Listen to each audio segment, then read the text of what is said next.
Who is the real creator of Twitter? Hundreds of millions of people use Twitter as their primary means of online communication and the way news happens to spread nowadays. More than 83% of international leaders are active on Twitter. It's essentially the fastest global communication system in several regards. It has improved the dissemination of information online. However, Twitter's origins are shrouded in scandal and betrayal. In today's video, we will find out who actually created Twitter. Journey to success.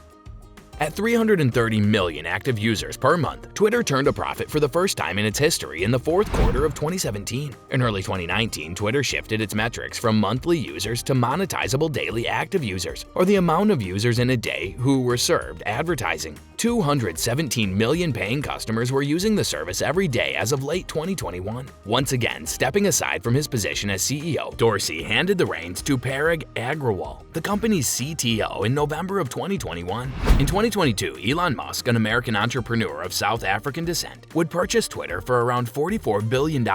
Musk was planning to take full control of Tesla. After 3 months, Musk announced he was pulling out of the Twitter deal, citing bot accounts and the company's alleged material breach of many conditions of the acquisition agreement. Board chair Bret Taylor replied that Twitter was committed to closing the deal on the price and conditions agreed upon with Mr. Musk. After Twitter stock dropped by around a third from Musk's proposed purchase price, he withdrew his offer. Twitter sued Musk in July of 2022 to compel him to purchase the company, and in September 2022, shareholders approved Musk's plan to buy Twitter out. In the long and eventful history of Twitter, one of the most remarkable features is the frequent turnover of top management. Jack Dorsey, a co-founder, has served as CEO twice, with Dick Costolo and Evan Williams taking control. Dorsey resigned for a second time as Twitter CEO in November 2021, giving power to then-current CEO Parag Agrawal. The latest leadership changes at Twitter are indicative of the struggles the firm has had in recent years. Twitter has had trouble expanding its user base and monetizing its service. If you're enjoying this video, please hit the like button and subscribe to our channel if you haven't yet to show your support. Now, let's continue. History of Twitter and the story of Noah Glass. In light of the social network, you now think Mark Zuckerberg is a jerk. Soon, you might start to feel this way about Evan Williams, co-founder of Twitter. And this time, it won't be because of a movie. According to the canonical account, Williams' home is where Twitter first took shape. Williams, along with ex-Googler Biz Stone and investor Jack Dorsey, attempted to create an audio podcasting platform. However, the company was obsolete when Apple introduced iTunes. Williams instead bought out Audio's investors and refocused on his 140-character status update idea. According to Business Insider, however, the truth is far darker and more complicated. Notably absent is Noah Glass, one of the original co-founders of the mega-popular social media platform. According to a study by Nicholas Carlson, according to conversations with approximately a dozen early investors and workers, the tale of who truly created Twitter begins with a man named Noah Glass, who created Audio in his flat. In the beginning, Audio was housed in Glass's apartment, but eventually it moved to Williams. After a while, they had to move into an office building and hire 14 more people to keep up with demand. It hampered Audio's growth in 2005 after Apple introduced iTunes.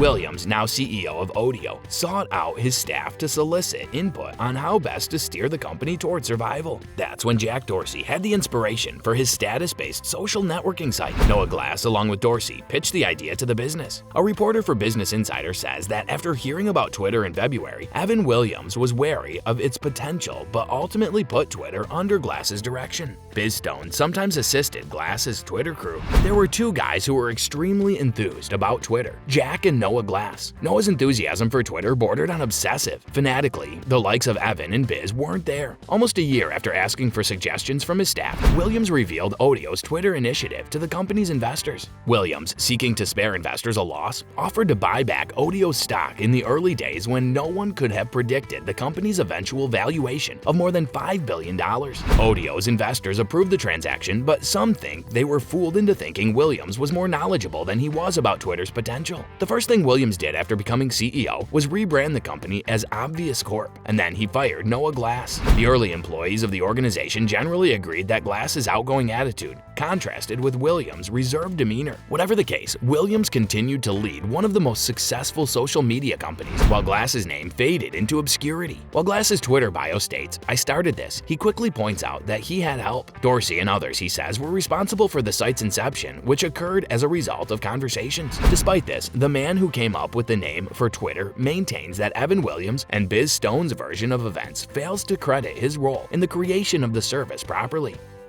Well, that's all for today's video. Tell us in the comment section how this video was. I hope that you found this one interesting. If you want to see more videos like this, please consider subscribing for more. And don't forget to give comments and provide us with your valuable feedback. We'll see you in the next video with some more interesting facts and stories. And until then, stay tuned.